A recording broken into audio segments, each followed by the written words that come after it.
I want to wish my mother a happy birthday tomorrow. Very cool. Happy birthday, Mama Paisley. We also have Roy Lucier on the line. Roy, how are you, dude? Doing pretty good, man. How are you doing?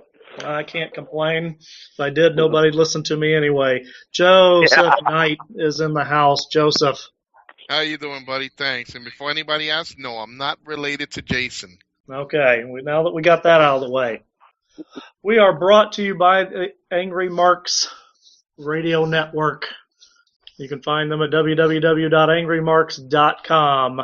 And before we get things going, we've got a great show for you tonight. We've got Trevor Murdoch going to be joining us. And in the second hour, we have none other than the boy diva himself, Rick Cataldo, will be with us.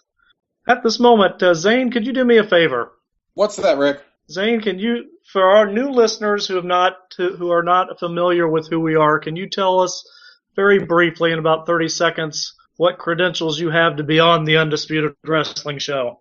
Well, I grew up in Indiana. I've been watching wrestling since I was a young child. I am now in my mid-30s. I was there when Andre the Giant beat Hulk Hogan with the Hebner referees. I was there in attendance, and I was also in attendance when the ECW changed hands from a WCW contracted wrestler to a WWF contracted wrestler. So I've been around, seen a few things. Big pro wrestling fan.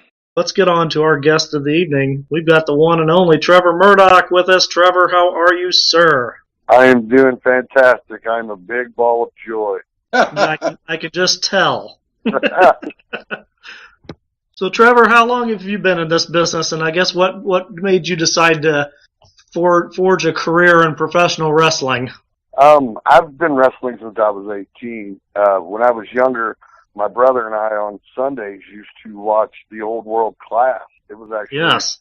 I don't know if it was taped or the feed was live, but every Sunday morning I got to watch World Class, the Von Erich, gentleman Chris Adams, and I just, watched in amazement that these guys could go out there and beat the crap out of each other, but still was able to keep that crowd involved, not only the crowd, but myself, all the way through the match and to the end, and you wanted more.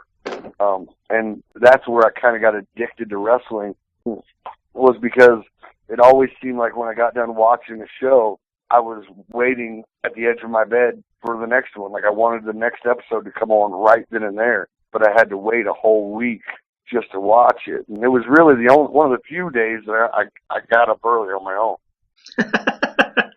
Without mom and dad's assistance, huh? Yes. So how did you get in? I mean, how did you get your training started, and how did you actually get your foot in the door? I was actually, at the time, I was in Job Corps, becoming a certified welder, and I was building railroad cars. And I'd always been a fan of pro wrestling, but, no one at that time really knew how to get in. There really weren't schools, and if there was a school, you weren't for sure if they were, trustworthy, or they just take your money. But my older brother, actually got hooked up with a small independent company in St. Louis called Central States Wrestling Alliance. And when I would come home to visit, I would go with him. And I've always been a big guy. I've been 6'4" since I was 14 years old. Oh, wow. And my brother, I would come do security, but before and after the matches, they would throw me in the ring and use me as their tackling dummy and try all their new moves out and just, basically get pummeled. But I loved it. And one night I came to do a show, or came to watch a show and do security for my brother, and the wrestler didn't show up. And back then they didn't have all the blood tests and everything. All you basically needed to do was to go up to the commissioner and say, I want a license, paid your money, you were a wrestler. And one of the wrestlers didn't show up, and the promoter's looking around, and he goes, you've been in the ring training, you got a match tonight. And I'm going, what? He goes, I'm putting you in a tag, you'll be under a hood, and you get to wrestle your brother. I was like, well, hell, that's easy, that'll be fun. And I've literally wrestled every show after that. There was no more security. I was on every show after that. And slowly started, doing more matches, going here and there. And And that's kind of how I got my start. So did that ease things for you, knowing it was going to be your brother? Because I'm sure you've beaten the crap out of each other for years, right? Yeah, the thing was what always made him angry is I was always bigger than he was. I was just too dumb to not know what to do with it, so he could take advantage of me. But I was super stoked that my first match, was with my brother, and I knew it made me completely comfortable. It took all, don't get me wrong, I was nervous, but to go in there with my brother that I knew would take care of me, not make me look stupid, was a huge weight off my shoulders. So, I mean, that was working with my brother, I think, is what really helped me be okay with getting in the ring and getting in front of people and kind of letting my guard down. For those tuning in, we're talking to Trevor Murdoch. You may know him as Stand Up of the famous Dupp Brothers. You may even know him as Jethro Holliday from his TNA stint. Or if you're overseas in India, you may even know him as Roscoe Jackson, but he's in the house with us, and we appreciate having him here tonight. The one thing you got to give me credit for is I've been a redneck my whole career, though. That's no matter true. What name you put on it, I'm still country. Now, with your Trevor Murdoch name, I get it that you somewhat look like Dick Murdoch. Was that your idea to put Murdoch on you, or was that a promotion? I was actually going by Trevor Rhodes. I had, right. The blonde hair, and I did the dusty elbow, and that was my whole thing. Well, when I went up to WWE, and I had, I'd been up there several times doing, I'd probably had 8 different tryouts doing, whether I was working dark matches, was, working on Heat. I don't know if anybody remembers Heat. Oh, yes. And I had went up there, and I just got back from Japan. I'd spent 6 months in the Noah dojo over there. And I got back, and I had pretty much, I'd settled to the fact that I was going to make my career in Japan. I was, never been a big body guy, and I knew that was one of the things they were looking for in WWE, and I kind of gave up on that. So I got brought up for a tryout after I got back from the dojo, and I was just there to collect my $250 and eat catering, not thinking anything would come of it. I did take the chance to go out to the ring, still starstruck, but still excited about the whole TV thing. And I seen Chris Benoit outside the ring, and he was doing squats. So I decided that I'd jump in the ring and start doing my Japanese my stretches and my bridges. And after I got done, Benoit comes over and asked me, had I been to Japan? And I said, of course, yes, I know pro wrestling. And I knew that he was a fan of Masawa. He goes, well, who trained you? And I said, Harley Race. Again, I knew he was a huge fan of Harley, and those two were close. So he asked me, he goes, do you have a match tonight? And I said, no, I don't. He goes, I'll be right back. Don't go anywhere. I said, okay. And about 10 minutes later, he comes back. He goes, you got a match tonight on Heat, kid. You better show them what you got because they're going to be looking. And I'm like, okay. Oh, yeah. Oh, sure. I'm all over it. Count on me. I'm the guy. And still a big mark, And I ended up wrestling Rob Conway on Heat. And we had a great match for what it was, and Rob came back and said, man, this kid can work. And it got me another match on SmackDown. And I came to SmackDown, and I got to wrestle Rene Dupree. And we had an even better match.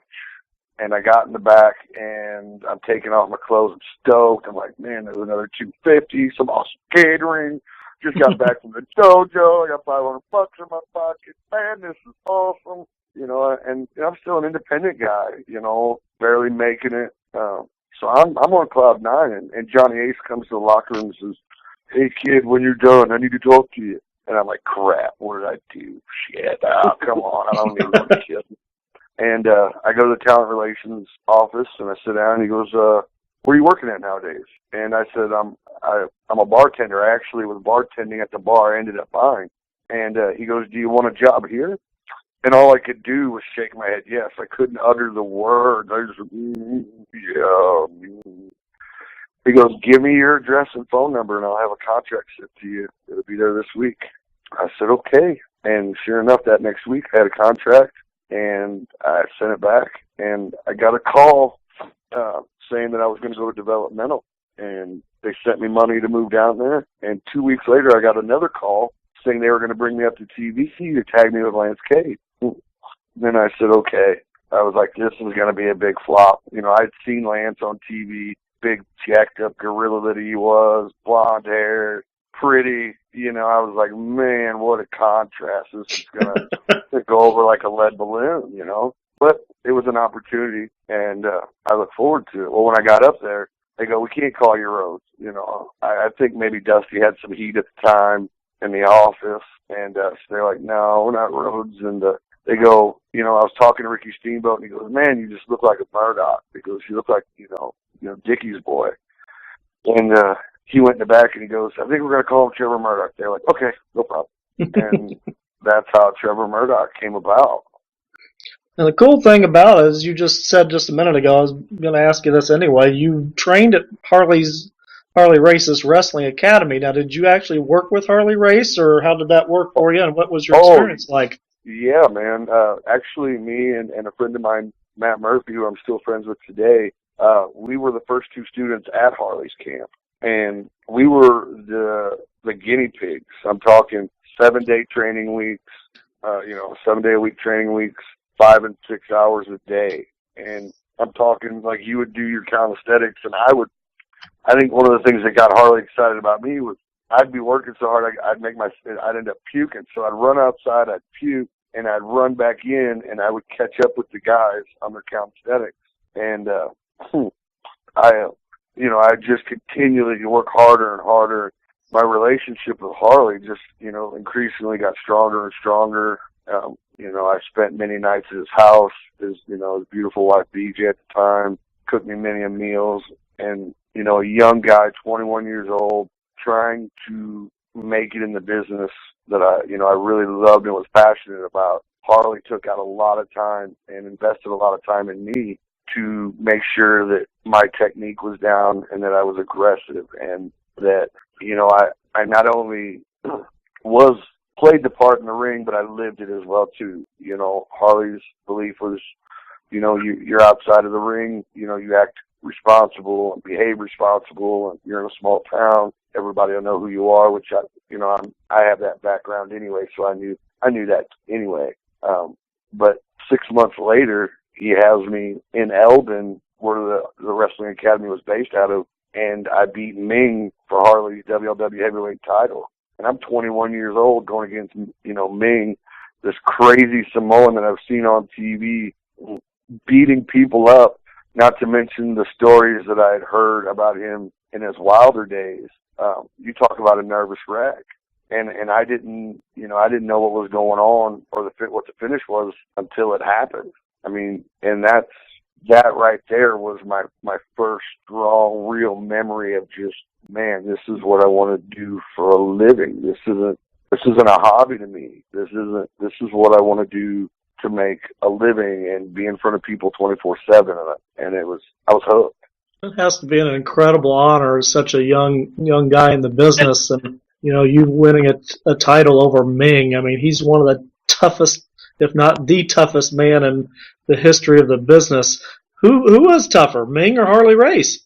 To be honest with you, if you look back in the history books, Ming used to carry Harley's bag, and he spent a lot of time with Harley when he first got over here with English and helping him. Harley helped him out with just the ways of the business and spent a lot of one-on-one time with him. So I'm gonna throw my bone towards Harley. Even Ming, the guy that everybody is scared of, will bow down to Harley, and that, in my opinion, says a lot. Trevor, we're going to spread the wealth a little bit. Zane Paisley, what do you have for Trevor? Well, Trevor, you still help out at the Harley Race Wrestling Academy, correct? Oh yes. That was one of the things that was extremely important to me. My wife would get hot at me because I would come off the road, be gone 10, 12 days wrestling, and then I'd come home. In the only 2 days I had at home, I was up at the school working with the guys, because I didn't want them to think that once they got where they wanted to be or they were successful, that they would forget where they came from. Being humble in this business is very important. And I always wanted to be humble because I knew that one of these days it was going to be over. You know, one of these days they're going to stop cheering my name. They're going to, you know, one of these days I'm not going to be wrestling for the WWE. So I wanted to go back and show these guys that, you know, you still got to give back. You still got to keep, you know, perfecting your craft and working hard. And it led to a lot of arguments between my wife and I, but she also understood. She also understood the method to my madness. Well, and they just renovated or added a new facility recently? Like just They over the actually weekend? moved, the school actually moved to Troy, Missouri from Eldon, which is about an hour and a half away. And, you know, it's easier access to airport. It's closer to St. Louis, so there's more of an access to people that are wanting to be students. You know, that's the one thing I liked about the school being in Eldon, because granted we didn't get we got a lot of students, maybe not as much as we would if we were closer to a big city, but the guys that did move down would have to move down, and they would have to dedicate their lives to the school and to wrestling. And to me, that showed a lot about the guys that were willing to hang around and stick it out, because they were literally uprooting their whole life and changing their whole life for that dream. Whereas, you know, now you're next to a big city, a lot of these guys can go back home and go train and go back home, and if it gets too tough, you know, they haven't lost anything. There's not much on the line for them. You see where my reasoning is there? Oh yeah, definitely. Absolutely. Definitely. When it was in a smaller town, that was their life, but now they can go back and forth, and if they don't really cut it, then they don't lose anything. Right. Whereas, you know, you're in a small town, you move away from your family and friends, you know, you realize, okay, you know, it's getting tough. Maybe I should just, you know, push through and stick it out a little bit more. And that always, you know, and then there were still guys that uprooted their lives, came in, they did it for a month or two, it wasn't for them, and they left. And that's fine, you know, but it was always that, to me, that was part of the dedication, you know, and I did the same thing. You know, I left at the time, now we're talking 1999, 2000, I was making $15 an hour for J.S. Alberici, the third biggest steel construction company in the nation, the same company that built the Arch in St. Louis, and they were union, living at home in a 3-story house, making bank. And I uprooted my whole life to go to a wrestling school, get my head kicked in for 6 hours a day, for $4.75 an hour, and to share a house with 6 other people and sleep on the living floor. It was all Trevor, about that. Go ahead. Trevor, tell us how the Dupps came about. The Dupps came about. Yeah. I gotta include Harley on this as well too. Harley put on a big show in St. Louis, and he knew that Jeff Jarrett was starting up TNA, and he had also ties with the Harris twins. I don't know if you guys remember them big boys. Of course. Ron and Don, yep. Yes, sir. Yep. And Ron had been down to the school quite a bit, and me and Ron had worked quite a bit in the ring. So Harley spoke to Ron and said, "Hey, listen, I want to book Jeff, but when he comes here, I want him to look at my guys too." And Ron said, "No problem." And he booked Jeff, and then Harley put me in the main event with Jeff. So I'm like, man, this is my big shot. This is it. You know, I went out there, had a great match with Jeff, coming to back, everything was great. And Ron talked to Jeff about an hour later. Ron came up to me and goes, "You'll be hearing from me." About a month later, I got a call from Ron saying, we'll bring you to TNA. Awesome. What am I going to do? Am I going to be Trevor Rhodes? Am I going to do this? Am I going to do that? And he goes, "Nope, you're going to be stand-up." And I said, "Well, okay, what the hell's that?" And he said, "You're going to be part of the Dupps. Your name is going to be Stan, and your last name is going to be Dupp. And you're going to be part of this redneck hillbilly tag team." And I said, "Okay. I mean, it's not too far of a stretch for me." And I came in, and Vince Russo was the writer at the time, the head writer at the time, and they explained what they were looking for, and they said, "We just want you to be as loony as possible." And I said, "Well, I got that covered." I mean, mean, y'all need to go. You're going to pull the reins back on me because we'll get crazy there. And he said, no, I'll let you know. I'll pull the reins back when it's time. Needless to say, he never pulled the reins back. And that's how Dan and Bo were the Dupps in TNA. Roy Lucier, I know you've got a question for Trevor. Oh, yeah. First of all, Trevor, it's a complete honor and a pleasure to share the show with you. Been a big fan for a very long time. Not just your stuff with Lance, but a lot of stuff you've done worldwide for Ring of King and over in NOAH as well. 2011 was a big year for you there. You had a banner of matches that truly exemplified what the NOAH product is about, and you had a chance to showcase yourself with matches. If I remember, it was a GHC World Title match with Shigera, and then you had another one later that year that was just like a complete, like, good, brawl with Yoshihiro Takayama, the one that had that shoot fight with Dawn Fry that everyone still talks about to this date. I just wanted to ask you, what are your favorite memories of working in the NOAH promotion? The GHC heavyweight title match has to be number one. Has to be the number one. To even get a GHC title shot is an honor. I was one of Harley's first guys to get that heavyweight title shot, and to be honest with you, I'm his only guy that's ever gotten a GHC title shot. And I knew how much effort I needed to put into that match, and how many eyes were going to be upon me on that match, because a lot of people didn't feel like I deserved to be into that match, and they didn't understand why. What does Trevor Murdoch bring? And I knew that when I had that match that I had to give it everything I had and then some. And if I did the math right, I think we went like 28 minutes, 27 minutes. And at the time, for a long time, that was my longest singles match I'd had in years. And at the end of it, I got in the back and everybody was extremely happy. And, me and Segura both were pretty beat up after that match. But they were expecting a WWE-style match. They were expecting me to come in there and do nothing but hokey entertainment and stuff. And I just hammered Segura. I said, we're going to bring it. I'm going to show you, and I'm going to show everybody, what I can do. And, man, it turned out phenomenal. It's really a highlight of my career. And yeah, it is on YouTube, so if anybody out there does want to check it out, just put in Trevor Murdoch Japan, and it's the second choice underneath his match with Takayama. It's a 29-minute match that, honestly, I have seen a good 4 or 5 times, and it's definitely an excellent quality match. Well, make sure you guys keep an eye on the first. The bell doesn't even ring. If you're going to watch it, make sure you keep an eye on it. The first move in the match is extremely painful. Not for me, but for Segura. That brings up another topic, Trevor. You've been, I don't want to say the word pigeonholed because that's probably not their accurate term, but you've been in tag teams a lot of your career. But do you consider yourself a tag team wrestler, or what's your feelings, I guess, on that?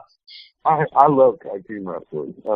I think there's a lot of creative aspects of tag team wrestling that you can't get in singles matches. Not to mention, back in the day, the tag matches were what people came to see, because there was so much excitement and so much storytelling that you could tell in a tag team match. So I really leaned toward tag teaming. I enjoy it. I feel like I'm a lot more creative in a tag team. But if you want to be successful, extremely successful in this business, you have to do it in singles. And throughout the years, I've gotten better and better and better. And to be honest with you, I really didn't. I've tagged a little bit before I got to the WWE. I was a singles guy for a long time, years. We would do tag matches, but usually ended up doing singles matches that would lead into the tag matches. Harley was always a big fan of putting the tag match out there in singles matches early in the night to tell the story that led into the tag match for the main event that evening. But I do. I love tag team wrestling. I wish that it was showcased a lot more than what it is. Trevor, it's time for the promoter, Joe Knight, to ask a question. All right. Well, Trevor, thanks for being on the show. I watched a bunch of your matches during the time you were in the WWEF. You struck such a similarity in your ring style that reminded me so much of Terry Bam Bam Gordy of the Freebirds, as well as Captain Redneck Dick Murdoch himself as well. I have a couple questions, but this is one question. When you were given the name Murdoch, did anybody in creative or John Laurinaitis come up to you and say, "Hey, we want you to research, look up, Dick Murdoch and kind of be similar to him," or was it, okay, here's the name, go out with it? The only thing that they told me was they wanted me to gain weight, which I know sounds extremely backwards from what you're used to hearing. But I think they wanted that image of that old school, thick, big, burly wrestler. And I took it upon myself to ask them for tapes of Dickie. I mean, where else? I mean, what a better archive could you go to than what WWE has? They own almost all of it. They bought all of it. So they gave me 2 DVDs with a ton of Dickie matches on there, and I watched them, and I still wanted to have my style, but I wanted to still have that old school, what I guess they consider old school style. And the thing was, I never went out there to wrestle as an old school wrestler. It was just the way I was trained, and the fact that I was able to not be afraid to take my time in the ring when it was needed, and to think about what I was going to do, and to be aggressive, and to be almost, what's the word I'm looking for? I would almost stalk my prey at times. And not to mention, I watched those guys, Terry Bam Bam Gordy, and, I could go back to the Von Erichs, gentleman Chris Adams. That was what I came from. That's what my background was. It wasn't the Attitude Era, where, a lot of the wrestlers that did start, they watched, Stone Cold Steve Austin flipping people off, and The Rock, coming up with great catchphrases. I wanted to be and see that old school kick-ass kind of wrestling. And not to mention, that's how Harley trained me. I didn't really know any better, and I didn't know he was training me old school, and they call old school. It was just the way to be a wrestler. Well, let me tell you, you couldn't ask for a better teacher, and it's good to hear someone, especially in the business, saying that they learned from the old school. That was my way. That was, how I was growing up in the business. One more question, and I'll let you go. You've worked we all know you worked for the WWE. You've worked also for, I guess, ECW prior to it being bought by McMahon. And you've worked for TNA, which sooner or later will be bought by McMahon. But there's so many different areas, and how can I put it? 3 different types of venues. You got the extreme in ECW, you got the old school kind of gimmicky land of WWE, and then you have TNA. Which one would you say? Can you describe each place? How did you feel in each venue and each promotion? Well, in TNA, I never, there's always seemed to be things changing. There never, for me, seemed to be a structure. Whereas when you go to WWE, this is what they want, this is what you do, and you do it. And if you don't perform, they will just find another guy to put in that place, which is a good thing and a bad thing. But, with WWE, you cannot beat that exposure. They are everywhere, and they are on all the time. And when anybody talks about pro wrestling, they always, if they're, an old of the older generation, they go, that WWF stuff. They're the new generation, that WWE stuff. And you can't beat that exposure, and not to mention the money that you make with WWE. You financially, they do good, they do you right. And TNA, it was just, it was a weekly deal, and, you're sitting around going, I wonder if they're going to call me this week, if they do, then you got to stop all your plans. So, I mean, if I had to pick any place, if I wanted to go back, it's got to be the WWE for sure. Trevor, we were talking about tag team wrestling a little while ago, and you had a very successful run with Lance Cade. You just told us that you thought it was going to drop like a lead, but it ended up being really successful. You guys had great chemistry together, and from what I understand, you and Lance ended up having a pretty close relationship after it was all said and done. What was your thoughts, and how did you feel when you heard the news that Lance had passed? I mean, I can remember it like it was yesterday. At the time, I was running my bar, and I woke up to my wife and my kitchen manager at the end of my bed. And my first thought that popped in my head, I go, what happened to Harley? And they said it wasn't Harley. They said Lance passed away. And I was joking about it. It was, please pardon my friends, because y'all something crazy. That's a bad joke. You shouldn't mess around with me like that. They go, no, really.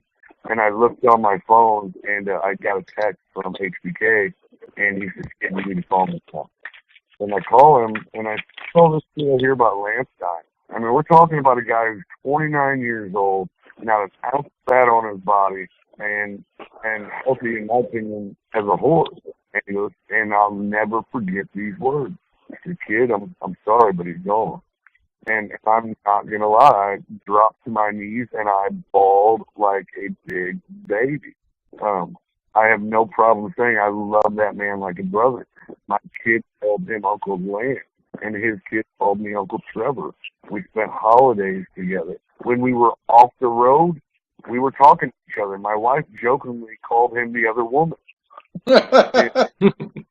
And it was, Lance and I were truly, they call it old school tag team. And what I mean by that is, if, for instance, if I flew into the town when we were starting our run, that week's run, if I flew into town and I was there first, I would wait for him until he landed. We'd get in a car, or vice versa. If he got before me, he would wait for me. And we would be in the rental car, drive to the hotel. We'd share a hotel room. We tagged in the ring. We were on the road together. We did not leave each other's side until we went home. And that was kind of the running joke around the locker room, not to mess with us, because if you messed with one, you had to worry about the other one hitting you from behind. And that's how we rolled. The first week Lance and I tagged together, it was a little uncomfortable the first couple of days. You got two strangers in a car. And the one of the common things we had was wrestling. And we talked, and we realized we both had the same passion for the business. And at the end of that week's run, that first week, Lance and I were in the car, and we go, all right, man, this is how we're going to do it. No matter if it hurts our feelings, no matter if it makes us mad, we're always going to be honest with each other. We're always going to tell each other what's going on. And if we have any bitches, gripes, complaints, we save it for the car. I can't count how many times Lance and I, either I'd walk up to Lance or Lance would walk up to me, and I'd go, are you kidding me? I'm going to, you know what? It's for the car. It's for the car. And he's like, no problem. Or vice versa. He'd come up to me and go, you believe this shit? And he'd go to free. It's in the car. We'll wait for the car. And he came down to do shows with me down for Harley. And I was completely and utterly shocked and still miss that man to this day. I cannot believe he's been gone 3 years. My son still gets upset every once in a while. I'll look at him and I'll go, why are you upset? And he'll just start crying because I miss Uncle Lance. And, how do you explain to an 8-year-old that one day he'll see his Uncle Lance again? It was a tough deal, and it's still tough. Not to mention, Lance has 2 beautiful daughters that are growing up without a father, and that in itself is a travesty.